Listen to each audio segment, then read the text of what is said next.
what's happening, everyone? It is I, the man, the myth, the mustache, Tim here, and I've got a brand new video for you. Welcome to part 10 of What If Deku Had a Slime Quirk.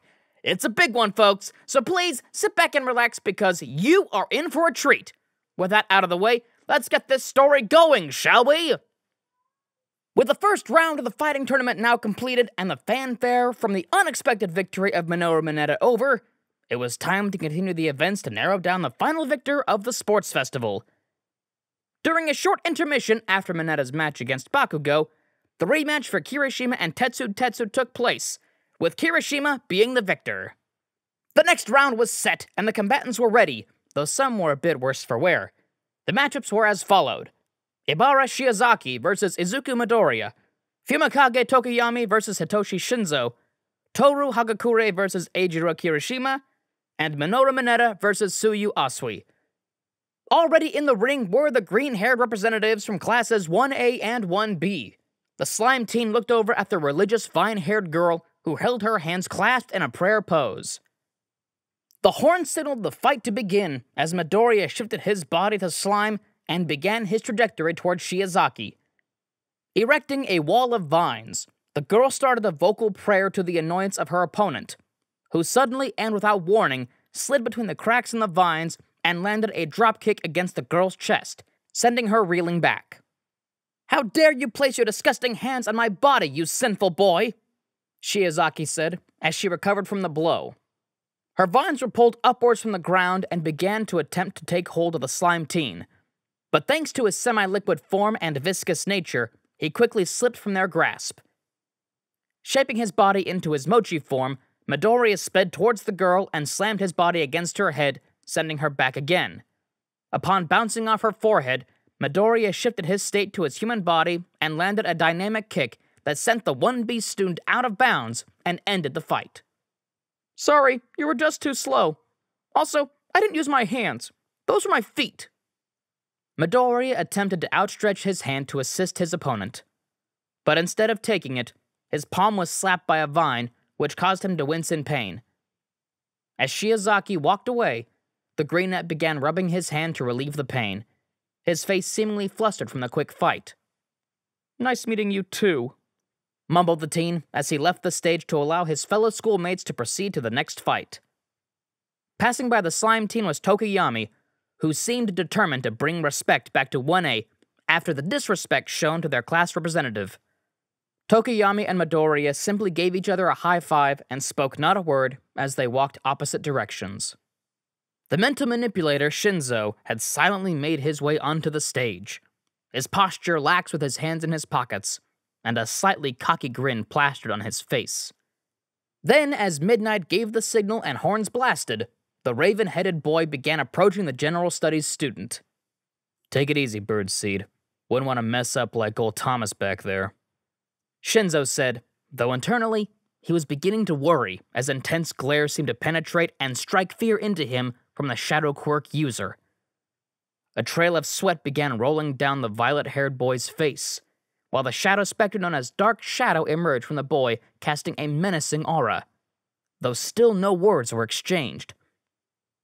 "Silent but deadly type, huh? That's cool, Edgelord, though I didn't expect you to be afraid of talking back. It seems all of 1A is used..." Before the general studies student could further his goading, Dark Shadow grabbed hold of the boy's shoulders and carried him into the air. Tokoyami looked above to see Shinzo being elevated and hanging by the claws of the shadowed creature. Just as the purple-haired boy was about to speak to the silent shadow bird, Shinzo could be seen flying through the air, landing violently towards the ground. Just as soon as it had begun, the battle had ended, and the victor was Tokoyami. Though now that he was away from any danger, the teen decided it would be best to say some final words against the hero hopeful. "Don't underestimate us again, or the next defeat won't be so easily experienced," threatened the Beak Boy, as Dark Shadow cast a terrifying silhouette around his wielder, providing an unsettling atmosphere. Tokoyami's cold words caused chills to travel up and down Shinzo's spine, who proceeded to wipe off the dirt from his face and leave the area, his fists balled up in frustration. After Tokoyami's victory, The stage was cleared once more for a rather interesting bout. Toru Hagakure and Eijiro Kirishima entered the scene. The scarlet-haired teen cracked his knuckles and began jumping on the balls of his feet, attempting to loosen up for the fight. "Hey, Hagakure! Let's show these guys what 1A's all about!" The words from Kirishima excited the crowd, and his opponent then quickly punched her palm and began triggering her ace. Swiftly, her frame illuminated with the incredible power of One for All. Her body glowed bright, as if she was emanating the radiance of the sun with her very skin.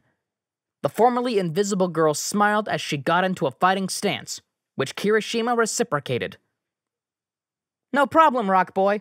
Just don't come crying to me if you get hurt," Hagakure teased, which brought a huge smile to the face of her classmate, who promptly activated his quirk, his arms and fists becoming hard and jagged. The horn rang as the two rushed forward towards the center of the ring. Arriving first was the glowing girl, who wrenched back a tremendous punch, focusing around 10% of her power to deliver a devastating strike, which the red-haired teen instinctively reacted to. Instantly shifting his stance upon reaching his opponent, his arms crossed in front of him and hardened to their peak before receiving a wind-blowing fist that sent Kirishima backwards.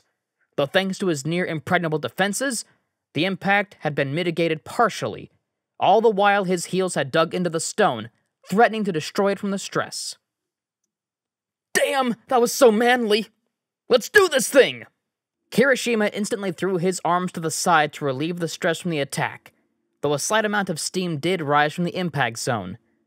Hardening his arms, the boy rushed forward and began a barrage of punches that were nearly completely blocked by the formerly invisible girl. Ducking and weaving through the strikes, Hagakure couldn't help but remember her many hours of combat training with the #1 hero.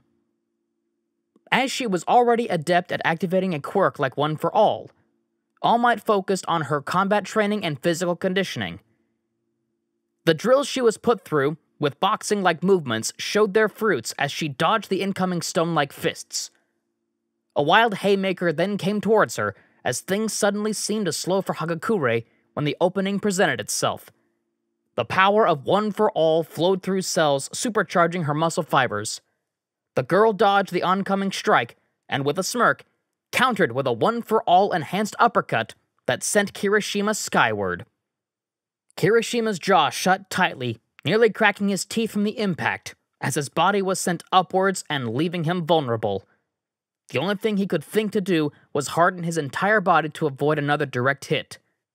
Believing she had the upper hand, Hagakure jumped to launch a powerful kick, though she did not expect her opponent's hardness, which caused an intense shockwave that blew the two apart from each other. An intense twinge of pain sparked up her nervous system, causing her much distress as she landed. She immediately realized that she may have fractured her leg because she handled that attack. As she winced in pain, the invisible girl scanned the area, looking for her opponent, who was hidden in the dust that was beginning to settle. "Went a little overboard at that last one. Damn it," mumbled the girl, as she felt an odd feeling beginning to overtake her. Unbeknownst to Hagakure, patches of skin on her arms and back began to flicker, going from a radiant white glow to the color of flesh. Kirishima held his side, severely bruised from the recoiled kick, though luckily, his quirk managed to dampen the damage. "That hurt," said the sharp-toothed teen, who then proceeded to crack his neck from side to side before letting out a mighty roar, balling up his fists, and began to rush towards his opponent. Hagakure, in response, noticed that the redhead was approaching quickly, and with the damage on her leg, she would be unable to dodge. She realized the only way to fight against the rock-hard Ravager was to use a particular ability she had recently mastered. "Fractal Ray!" shouted the invisible girl, as her body's bright light began moving and focusing on her outstretched palm, returning the rest of her body to invisibility, with the exception of her hand.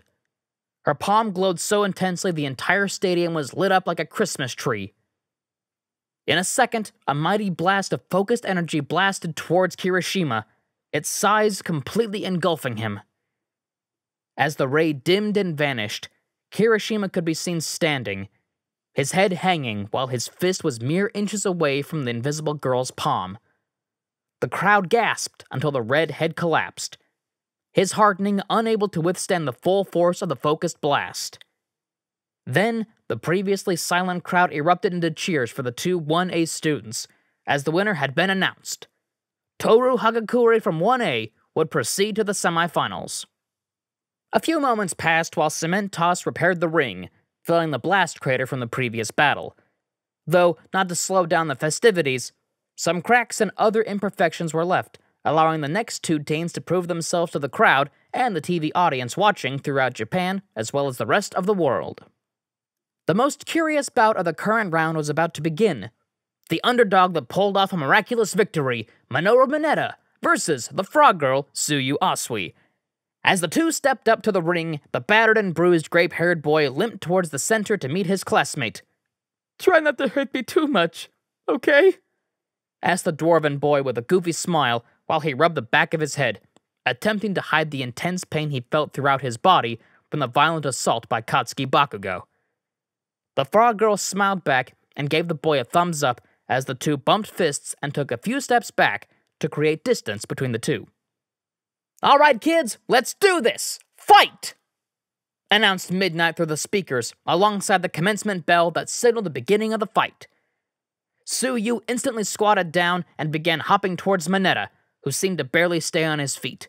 Though, once Tsuyu launched her tongue to grab hold of the purple teen, he threw himself to his side and rolled out of the way. The amphibian girl continued shooting her tongue and repeatedly missed her shots, though that would soon change. Finally, after another launch of her tongue, Tsuyu pulled herself closer to Mineta.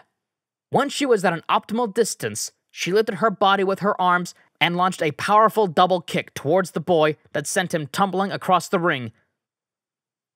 "Oh, whoa, whoa, whoa, whoa, whoa, whoa, whoa, whoa, whoa!"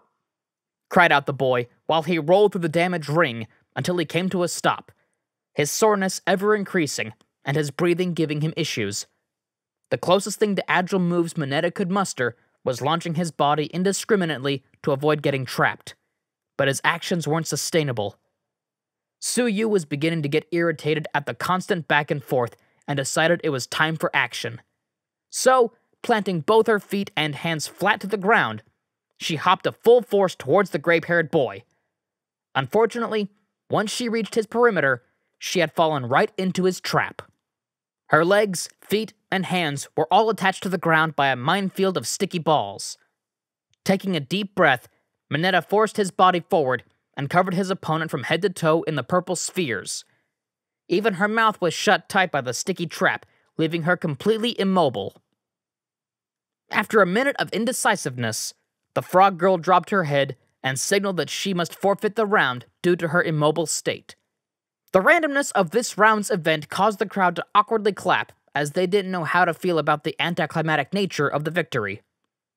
"Huh, short stuff's done it again.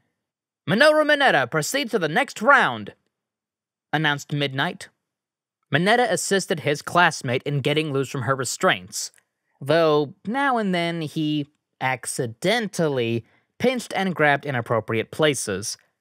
Tsuyu repeatedly slapped the boy when she was released to protest his actions, which only added to the long list of injuries he had sustained on that day. With the quarterfinals completed, the number of participants had gone down to only 4, though most were worse for wear. Hagakure and Mineta were being treated in the on-site infirmary to make sure they could compete.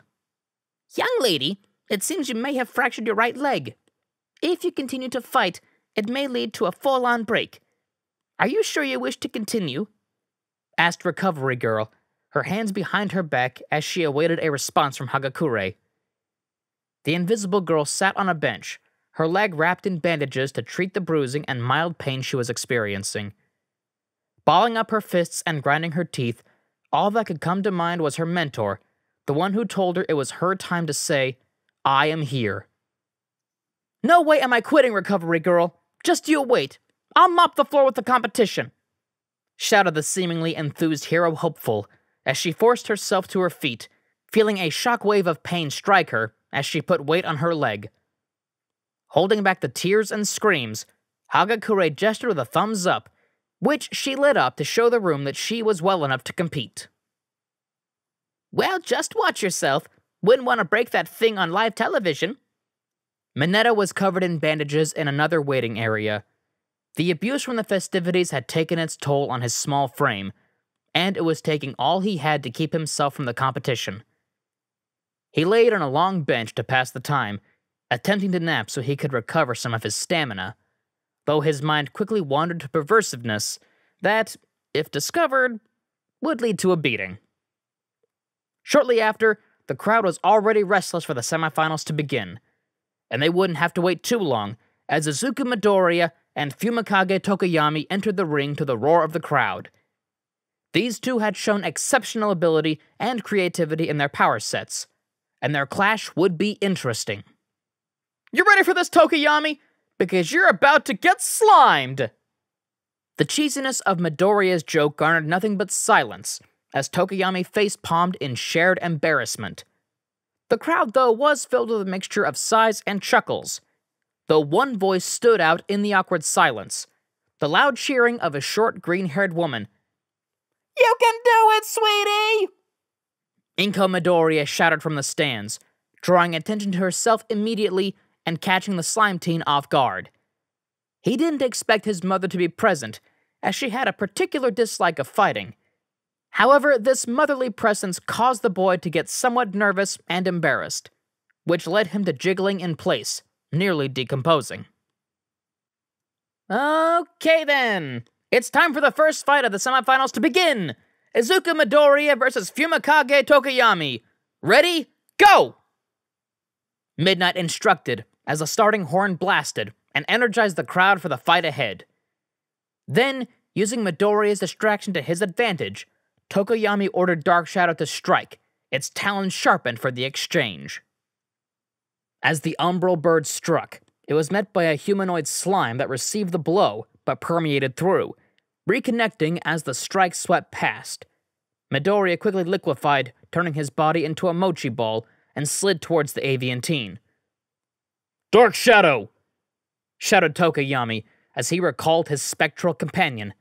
It might have been too late at the speeds Midoriya was traveling. Just when the beaked boy braced himself for a strike, nothing landed. Instead, the slime boy went between his legs and up into the air behind him.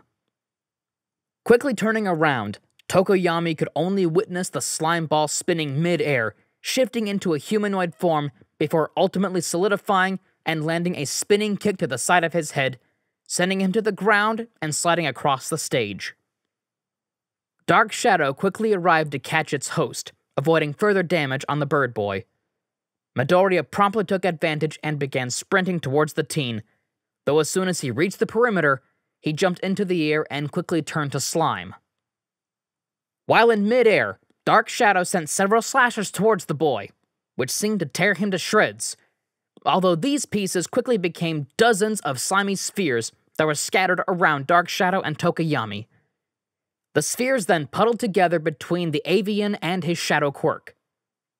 Then, reshaping into their humanoid slime forms, Midoriya began to spin, landing a hard slap with a slimy tendril on the face of both Tokoyami and Dark Shadow. Spinning like a top, Midoriya began secreting acidic slime below him that helped in his swift movements. An unexpected side effect was that he was drilling into the stage, digging himself into the stone. Feeling the ground being lost to him, Midoriya suddenly found himself in a precarious situation, doing a full split in a hole he created in the stage that led straight to the ground below. Not good! Yelped out the boy, as he attempted to keep his balance in his predicament. Tokoyami's vision was blurred, adjusting to his current orientation after the barrage of strikes while he struggled to get to his feet. His shadow familiar held on to his partner, assisting him further to continue. When Tokoyami's eyesight settled, he noticed his opportunity had arrived. He forced himself upright and into a sprint with Dark Shadow by his side, attempted to knock their opponent out of bounds, though they were in for a rude awakening. When Dark Shadow attempted to shove the boy down, Midoriya quickly shifted the slime and slid through his talons and over his back towards his master. Then, using this opportunity, Midoriya's humanoid slime form suddenly went skywards as he threw his arms back with such force that they stretched several feet, and then like a rubber band, snapped forward. "Snot Rocket!" shouted the juniper-haired teen as his fists made contact, blowing back Tokoyami and sending him rocketing towards the outside and slamming against the concrete wall of the stadium. The crowd went into an uproar from the action-packed bout, which showed the exceptional talent of Class 1A members. While the crowd was at its peak in energy, Midnight declared Midoriya the victor, meaning he was moving on to the final round. Midoriya quickly ran towards his classmate and outstretched his hand to help him up. After a few seconds and shaking off the cobwebs, Tokoyami smirked as he took his opponent's hand and was brought to his feet. The medical staff quickly came to the scene, loaded the boy onto a gurney, and led him off. The two exchanged thumbs up as they went their separate ways, one to get treated, and the other to await his final challenge. The injured duo then arrived at the stage, hiding their discomfort from spectators. While Hagakure attempted to hide her limping, Mineta seemed to waddle to the ring, his body still aching. "You sure you can do this, little guy? You can barely stand." "Speak for yourself," Mineta replied as he lifted his small fists, ready to battle. Hagakure's blushing from the teasing was hidden thanks to her invisibility, but that didn't save her from embarrassment. As she lifted her fists, the invisible girl instantly activated One for All and illuminated her frame in anticipation. As the horns blared, she dashed towards the dwarven boy, attempting to land a kick to his side, but due to his technical height disadvantage, he was able to dodge with just a slight movement, turning his handicap into a benefit. Utilizing his brief moment of safety, Mineta threw himself backwards and resembled a ball rolling down a bowling alley. Stopping on his backside, the purple youth shook his head to steady himself, only to see the glowing girl approaching once again. Audibly freaking out, Mineta began to drag his body backwards as a flurry of kicks continued to attempt to land on him, but were missed due to his frantic movements. In one of the missed kicks, Hagakure landed badly on her right leg, which shot pain throughout her whole body. Squatting to grab hold of her leg, the girl bit down and ground her teeth to move past the pain and continue to fight. Using this opportunity, Mineta took a deep breath and began running at full speed towards the girl with two purple balls in his palms, an attempt at his signature move against Hagakure. Once he was within range, the girl turned around only for her body to flicker, and for a split second, her cleavage could be seen, no longer invisible, which caught Mineta off guard. His eyes opened wide and his mouth agape, Mineta dropped the balls and perversely outstretched his hands, his target in sight. Then, noticing the teen's intentions, she quickly turned around and landed a devastating backhanded fist that sent the boy out of bounds and soaring into the crowd. Caught by a crowd of strangers, the now dazed Mineta had a bloody nose, a black eye, and a goofy smile on his face. The incredibly awkward end of the semifinals ended with Hagakure as the victor, leaving her and Midoriya as the final two for the fighting tournament. The invisible girl was allowed time to rest and be checked by the medics once more, as it seemed she was struggling in that short exchange. However, she refused to retire and decided to fight through the pain. As All Might's successor, this was the least she could do. A few minutes passed, and the invisible girl made her way to the ring, her limp now very evident. But she wouldn't allow that to deter her. Her goal was victory. Midoriya had already been waiting in the ring, bouncing on the balls of his feet, trying to stay limber. The two approached each other, shook hands, and exchanged intense looks, though this was rather one-sided as Midoriya couldn't see his opponent's face. Then, as they separated, both got into position, awaiting the starting horn. The silence was deafening, and the seconds felt like hours as the teens focused on each other. Midoriya could feel his heart beating through his chest as a small drop of sweat rolled down his face. Once the drop splashed onto the ground, the horn signaled, and the two charged at one another. Then, the invisible girl triggered One for All as she used its augmented properties to force her body into a sprint towards her opponent. She jumped midair, reeled a fist back, and in a familiar fashion yelled, "Texas Smash!" A mighty fist directed itself towards the slime teen, but Midoriya threw his body down, slid on his knees, and avoided the strike as if he was going under a limbo pole. Then, crashing from the force of the impact, Hagakure jumped out of her self-made crater and began following up on the assault.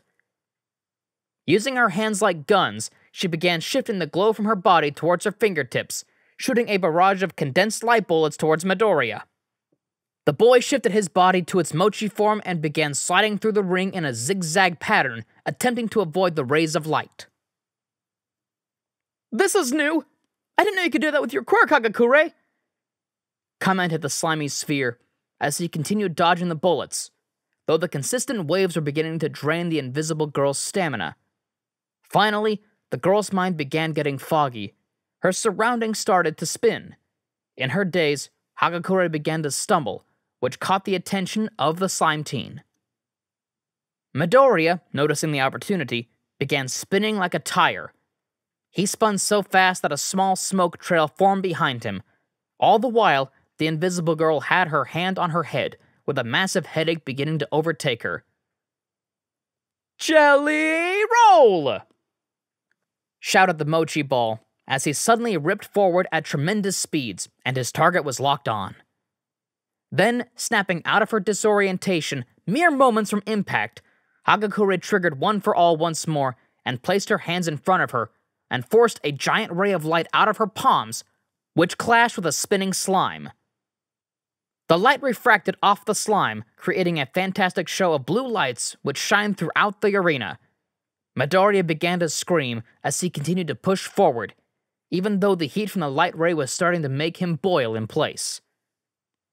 "Just a little lop." At that moment, the ray of light stopped, and Hagakure fell to her knees, suddenly coughing up a pool of blood that began puddling on the floor. As she coughed violently, her body began to flicker completely, going from invisible to visible. Her shoulder-length dark hair shook as she continued to cough before her headache returned violently, which caused sparks to shoot out of her. A sudden awareness to the dangers around felt like bullets were going through her skull. The intense throbbing in her brain caused the girl's vision to flicker, just as her corporeal form did. "My head!" Midoriya, on the other hand, crashed into the ground and reverted back to his human form as he attempted to get to his feet, severe burns now marking his body. His ears perked up due to the sound of his classmates' pain-filled screams, and he made his way towards her. Hagakure?" questioned Midoriya as he slowly approached her, his eyes widening at the blood on the ground and the flickering girl's pain-stricken face. Finally, Midoriya forced himself upright, his face pale as paper. "Recovery girl! Somebody help!" Midoriya cried out as the medical staff began running over to the ringside. Then, as they began approaching the girl, she straightened her back and let out a blood-chilling scream that echoed throughout the arena. Immediately after, she went silent as her eyes became dull, and she collapsed in a pool of her own blood.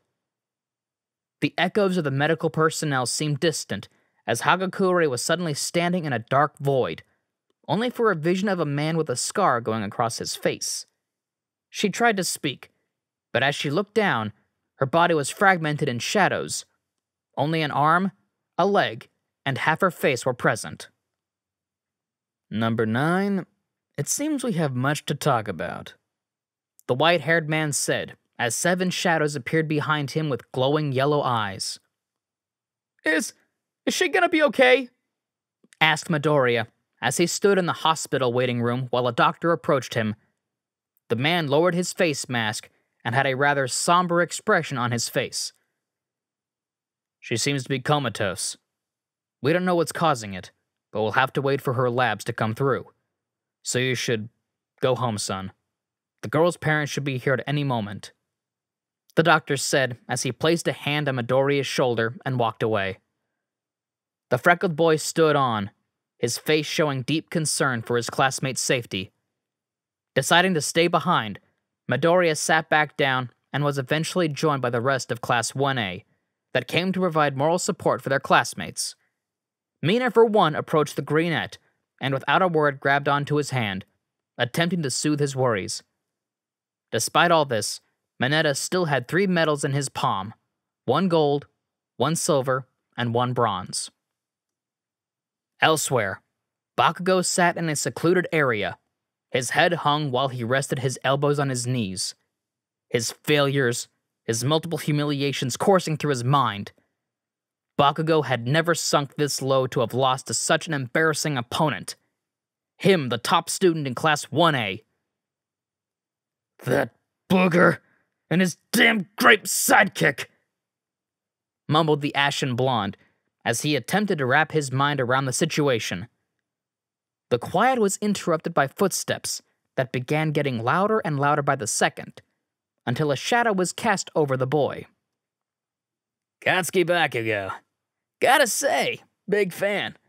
I believe I may have a proposition for you." The boy lifted his head to see a man wearing a purple suit, a gold chain, and a cigarette between his lips. The man had an eerie aura about him as he spoke to the teen. "And why the fuck should I care about what you have to say?" Bakugo spat, gritting his teeth and shooting daggers towards the purple-suited man. Chuckling from their response, the man took a drag from his cigarette and let out the smoke from the gap between his teeth. "My friends call me Jiren, and I believe they would appreciate your talents more than that school of heroes ever could." A devious smile formed on the man's face as Bakugo looked on and seemed to listen closely to Jiren's words, though at that very moment, a despicable plot was being concocted. A mustachioed scientist with large circular goggles worked in a laboratory at an undisclosed location. His smile was from ear to ear as a tall man in a finely tailored suit walked by his side. "Dr. Kuraki, how is our latest experiment going?" asked the man in a deep and frightening voice. A mixture of elegance and power seemed to exude from his very words. The scientist looked forward into the dark lab as he pulled down a switch. Flashing lights from the sparks of the machines lit up the room. "Just as expected. The perfect weapon nears. All for one." The portly man began to laugh as the large tank he seemed to be experimenting on suddenly began to glow as a golem-like creature seemed to float within. Suddenly, its eyes opened, shining a scarlet red, while its body seemed to be made of a non-solid material, something similar to sludge. Finally, the creature began to scream, as its gurgles seemed to be audible outside the glass, much to the delight of the faceless man, who smiled wickedly at the sight. And that's our video for today, so thank you all for sticking around. I hope you enjoyed it.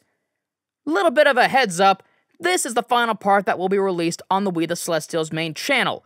To continue following the story of our slimy protagonist, please visit our partnered channel, WTC Anime Outcasts. Before you leave, there's a little bit of housekeeping I want to do. First, We the Celestials has many other channels for your entertainment and viewing pleasures. All the information you'll need is right below in the description, so please feel free to check out all the other incredible projects and content our team creates. Second, on behalf of We the Celestials, I want to thank everyone who was involved in the production of today's awesome content. Their details are also in the description. That's it for today's video, so thank you all for watching and have an amazing day. And as always, be kind to yourselves, be kind to others, and stay awesome. This has been Tim, Mustache out.